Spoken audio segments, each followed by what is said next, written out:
Eh bien, bonjour tout le monde. Alors aujourd'hui, on va continuer une petite série de vidéos sur Scratch. J'avais déjà fait une petite initiation dans la précédente vidéo sur... alors c'était pas vraiment sur Scratch, c'était plutôt sur ce que c'était un programme, un code, à quoi ça servait dans la vie de tous les jours.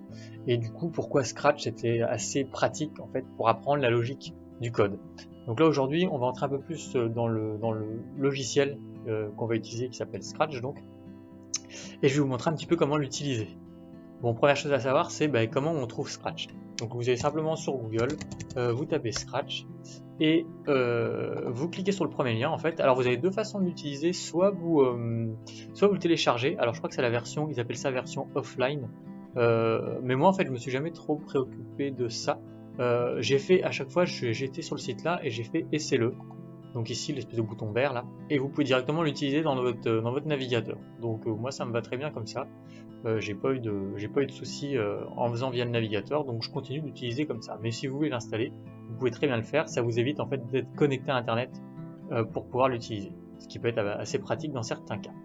Donc voilà, une fois que maintenant Scratch est lancé, alors sur la droite là ça sert à rien, c'est des conseils, des machins, donc ça vous pouvez fermer, on s'en fiche. On se retrouve en gros avec trois panneaux principaux, 3, 4 même. Et je vais vous expliquer un petit peu à quoi correspond chaque partie de cet écran là. Alors on va commencer par regarder la partie de droite, le grand panneau à droite que je suis en train d'afficher en bleu ici là, hop. Tout ça en fait c'est là que vous allez mettre votre code, donc je vais mettre ici en fait programme. Donc c'est ici que vous allez mettre en fait vos blocs, et les blocs où est-ce qu'ils se trouvent? Ils se trouvent dans la partie centrale ici, ce qu'ils appellent script eux, c'est tout ce qui est là. Je vais appeler ça les blocs ou les fonctions. Alors fonction ça n'a absolument rien à voir avec une fonction mathématique, hein.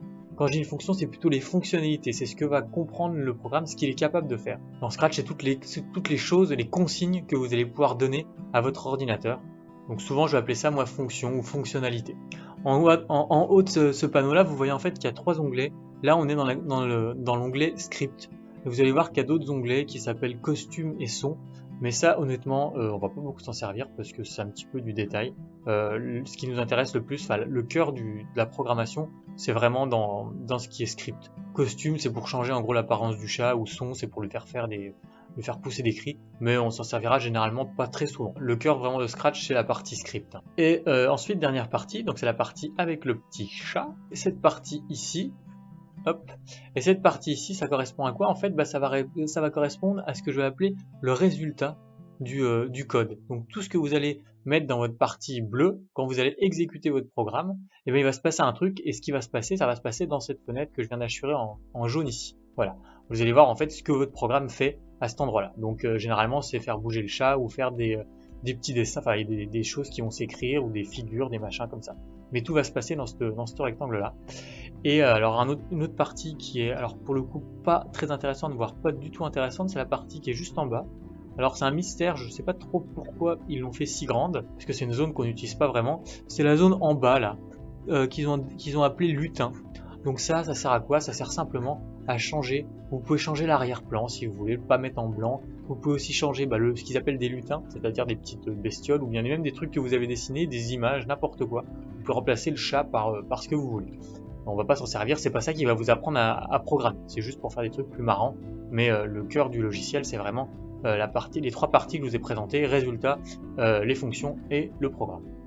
Bon, par contre, avant de voir un programme, je vais quand même vous expliquer un truc qui est pas forcément intuitif dès le départ.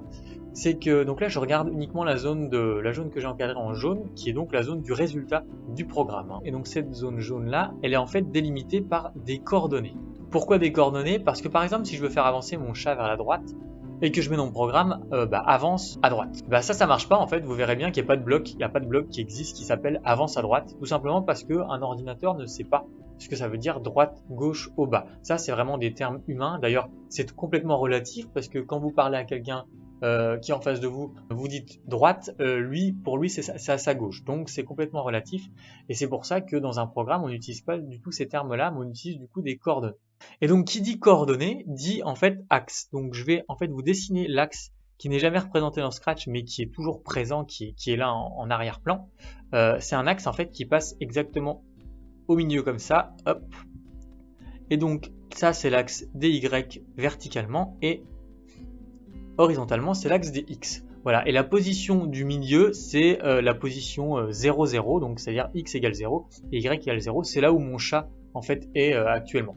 Ah, juste un truc, j'ai peut-être pas été super clair sur mon repère, là, mes axes que j'ai tracés. Ça bougera jamais, hein. Ils seront toujours centrés au niveau de la zone blanche. Si je fous mon chat en haut à gauche de l'écran, peu importe, l'axe ne doit pas suivre le chat, l'axe ne bougera pas. Et donc ce qu'il faut comprendre, c'est qu'en fait toute cette zone-là, eh ben en fait elle est quadrillée. Alors on va faire ça un petit peu salement, j'espère que ça va pas être trop moche. Bon, c'est un peu moche, mais vous aurez compris le principe. Cette zone-là est quadrillée, et donc en fait si je veux envoyer mon chat à une certaine position, par exemple je veux le faire se déplacer ici, bon bah comment je le fais se déplacer ici? Il faut en fait que j'indique au programme les coordonnées de ce point-là où je veux l'envoyer. Donc par exemple c'est le point A. Ces coordonnées c'est, on va dire à peu près, suivant les X, c'est je sais pas 100 et je sais pas 80. Voilà, ça c'est ces coordonnées-là. Donc si je veux faire avancer mon chat au niveau du point A, il faut en fait que je dise à Scratch de faire avancer le chat en position 180. Donc X égale 100 et Y égale 80. Si au contraire je veux que mon chat aille plutôt en arrière, donc par exemple ici, la croix bleue que je viens de faire ici, bon bah là on voit qu'en fait ça n'a pas bougé verticalement, le chat est toujours centré, enfin le point bleu est toujours centré verticalement, donc le Y sera égal à 0, par contre mon X on va dire que c'est, je sais pas, 120, moins 120 pardon, donc mon point ici c'est moins 120, ce serait mon point B, moins 120, 0. Voilà les coordonnées de ce point ici, et donc voilà comment je dois faire avancer mon chat à cet endroit là. Il faut vraiment que je dise que X doit être à moins 120 et Y doit être égal à 0, ça correspond au point B. Et c'est comme ça que je vais pouvoir faire avancer mon chat à ce niveau-là. D'ailleurs, pour ceux qui connaissent le jeu toucher-couler, bah, c'est exactement le même principe. En fait, on a quadrillé la zone. Et donc là, le but, c'est pas de faire couler le chat, c'est plutôt de l'envoyer à différents endroits, de le faire se déplacer. Mais donc, on va utiliser aussi des coordonnées, comme on utilise à toucher-couler pour couler un bateau. Et deuxième analogie qu'on peut faire aussi avec ça, c'est au niveau des coordonnées GPS. En fait, les coordonnées GPS, ça fonctionne exactement pareil. Sauf que c'est des longitudes et des latitudes, mais en fait, il y en a un des deux qui correspond à l'axe des X et l'autre qui correspond à l'axe des Y. Voilà. Donc ça, c'est vraiment super important pour tout ce qui est déplacement du chat ou pour tracer des figures. D'ailleurs, juste un petit truc en plus que j'ai pas encore dit, c'est qu'on voit en fait, alors là, je vais peut-être vous le montrer directement dans le logiciel, mais c'est qu'en bas à droite, là, hop, vous voyez qu'il y a les coordonnées. Alors là, c'est les coordonnées de quoi? C'est les coordonnées du curseur qui sont indiquées. Donc je sais pas trop où était le curseur sur l'écran. Mais si je retourne dans... Voilà. Là, je bouge mon curseur au niveau de cette zone-là et vous voyez que les coordonnées en fait changent. Le X et le Y changent. C'est les coordonnées en fait de ma souris. Voilà. Et donc si je me mets tout au milieu, à peu près au milieu là, vous voyez que j'arrive à peu près à 0, 0, 0. Voilà. Donc là, j'ai mal centré mon axe. Il est un petit peu plus en haut à droite. Mais vous aurez compris le principe. Le 0, 0 est là, et du coup quand je vais vers la gauche au niveau des X, ça va dans le négatif. Quand je descends, mes Y passent dans le négatif aussi. Donc cette zone en bas à gauche c'est négatif, négatif. En haut à droite c'est positif, positif. Et donc voilà comment vous obtenez les coordonnées de votre curseur et du coup les coordonnées du point où vous voulez mettre votre chat. Donc ça c'est vraiment un truc à retenir. Imaginez toujours cette grille là lorsque vous utilisez Scratch pour faire déplacer votre lutin, votre chat ou ce que vous voulez. Ou pour tracer des traits.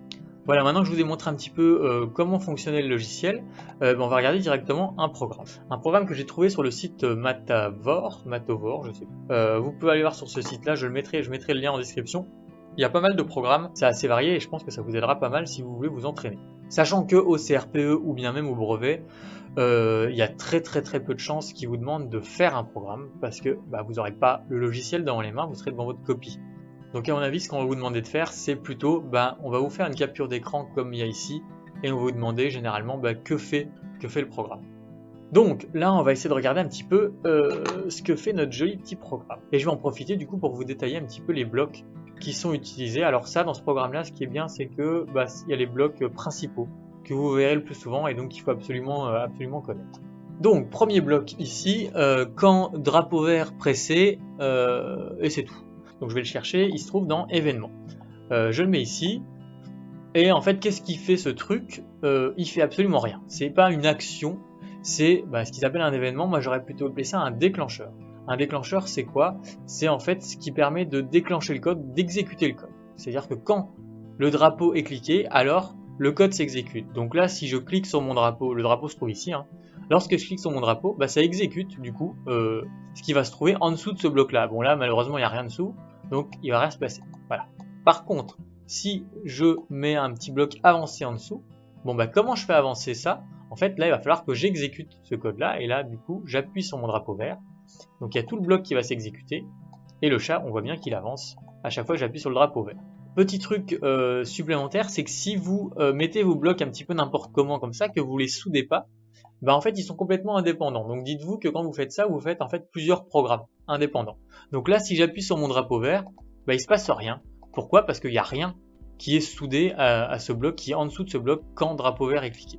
Le avancé de 10, il s'exécutera jamais, parce qu'il n'y a rien qui le déclenche. Voilà, donc ce qu'il faut faire, c'est bien souder à chaque fois tous vos blocs, et bien les faire dans l'ordre, hein, surtout. Donc maintenant, si je continue mon programme, donc je vais mettre le bloc aller à x0 et y0. Donc le bloc est quelque part par là. Donc au niveau des nombres, parce que j'avais vu que c'était pas la même chose, hein, je trouvais pas directement 0, 0, mais c'est que ça correspond quand même à ce bloc-là. Il suffit juste de changer les valeurs. Donc voilà, je mets aller à x égale 0 et y égale 0. Et là, du coup, si vous vous rappelez un petit peu le quadrillage que j'avais tracé, x égale 0 et y égale 0, c'est quoi en fait? C'est la position milieu. Donc là, logiquement, si j'exécute mon bout de code, et ben le chat se remet à la position initiale.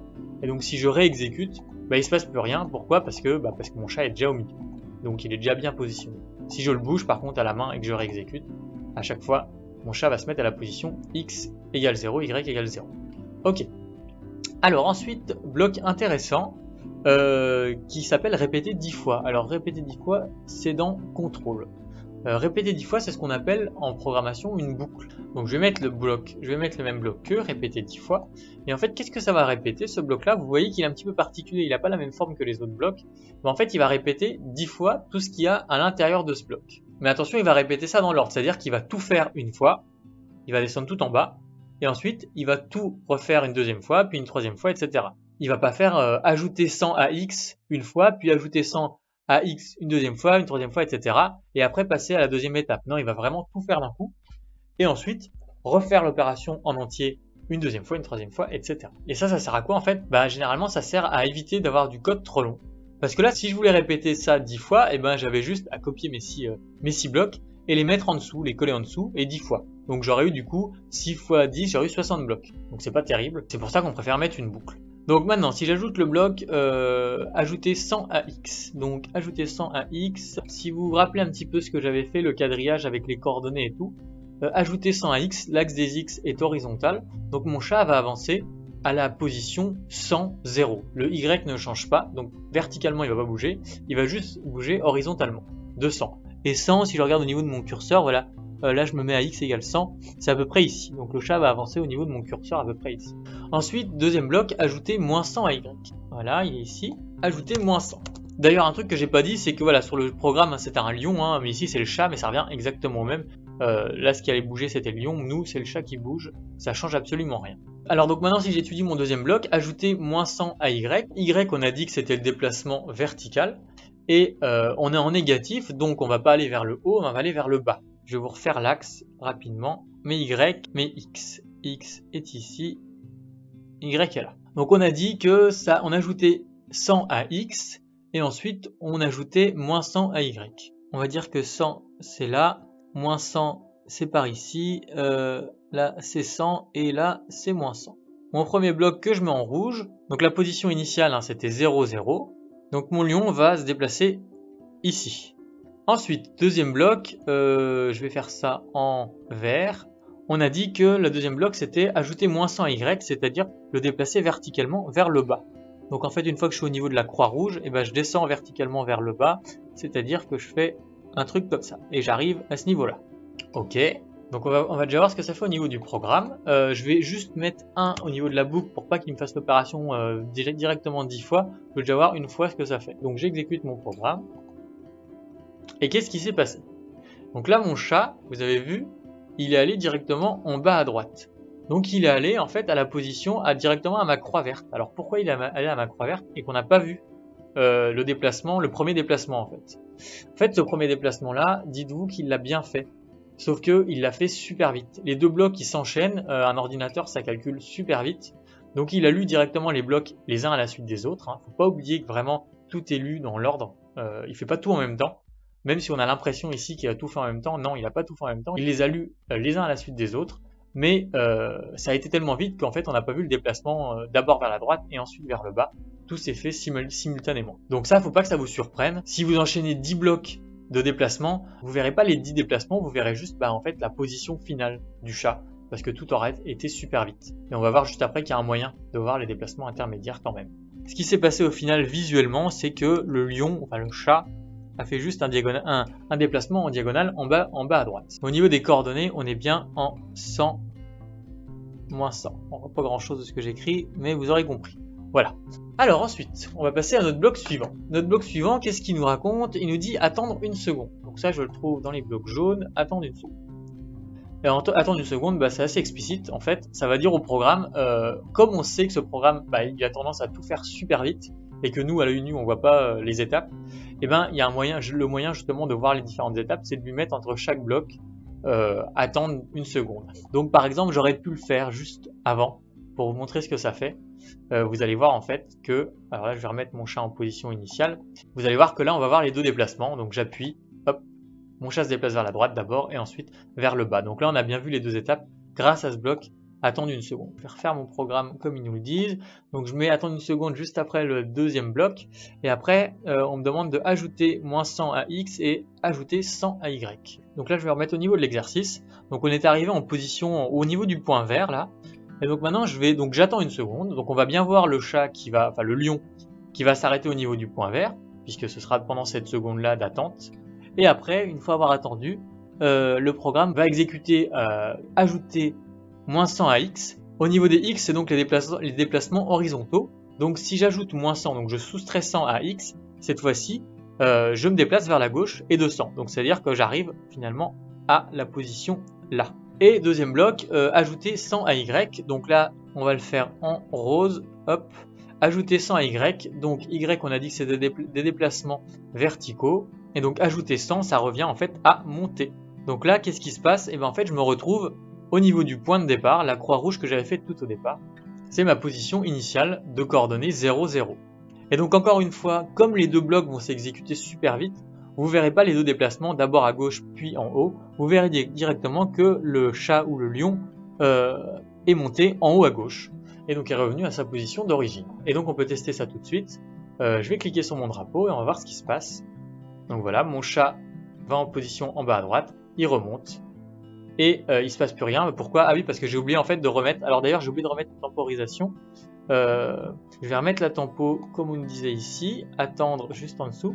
Pourquoi je la remets? Alors je vais quand même vous expliquer pourquoi je la remets.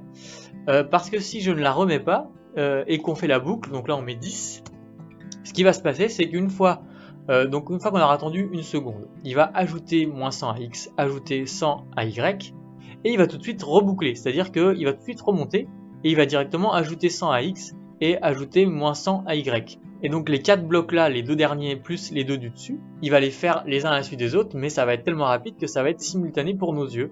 Donc on n'aura pas le temps de voir les étapes. Donc c'est pour ça qu'il faut bien mettre quand même une temporisation à la fin, pour qu'on ait bien le temps de voir à chaque fois les étapes. Donc maintenant je vais exécuter mon code, j'ai bien remis la boucle à 10, donc j'exécute. Et là je vois que voilà, mon chat se déplace en bas à droite, puis remonte en haut à gauche, en bas à droite, en haut à gauche, etc. Et il va faire ça du coup 10 fois, puisqu'on a fait une boucle de 10. Donc j'ai pas compté, mais je pense qu'il est en train de les faire 10 fois, vous vous amuserez à compter. Voilà, là il a fini. Donc je pense qu'il en a fait 10. Donc voilà un petit peu votre premier code. Ah oui, un truc, j'utilise souvent le mot code quand je parle, c'est juste par habitude. Dites-vous bien en fait que code ça veut dire programme, enfin c'est pas exactement la même chose. Dans Scratch on ne code pas, parce que coder ça veut dire réellement écrire un programme avec ses petits doigts sur un clavier dans un fichier texte. Dans Scratch justement on veut pas avoir à s'embêter à faire ça, donc on déplace juste des blocs, donc on n'écrit pas le programme, on le fait avec des blocs. Mais voilà, c'est ça que je veux dire à chaque fois que je parle de code en tout cas. Si vous avez compris ce code là, c'est vachement bien parce que vraiment vous avez compris la base de Scratch. Les boucles ça va être super important, vous en aurez souvent, et tout ce qui est déplacement en fonction des coordonnées X et Y, ça c'est aussi la base, il faut absolument comprendre ça pour pouvoir utiliser Scratch correctement et comprendre un programme. Donc on va certainement refaire un autre programme de ce type dans une autre vidéo pour un petit peu vous familiariser avec tout ça. Mais entraînez-vous déjà avec celui-là et c'est vraiment bien de le comprendre et vous verrez qu'après ça va devenir assez intuitif. Allez, on s'arrête là pour aujourd'hui, je vous dis à la prochaine, bye!